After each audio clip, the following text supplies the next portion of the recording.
కర్మ ఎవరిని విడిచిపెట్టదండోయ్. ఒకవేళ భగవంతుడైనా కాస్త ఎక్స్క్యూజ్ చేస్తాడు, కొంచెం కన్సెషన్ ఇస్తాడు, కొంచెం ఎగ్జంప్షన్ ఇస్తాడు. కర్మ చస్తే ఇవ్వదు. 1000 ఆవులు 1000 దూడలు ఉన్నాయి. దూడల కట్లు విప్పాం.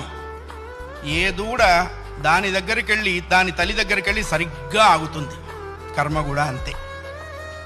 అవశ్యం అనుభోక్తవ్యం కృతం కర్మ శుభాశుభం.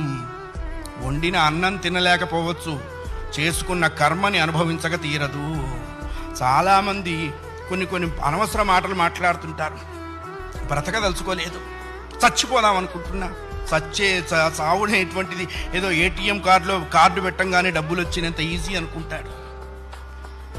నువ్వు అనుకోంగానే చచ్చిపోతే నువ్వు చేసిన కర్మ అంతా ఎవడు అనుభవిస్తాడు?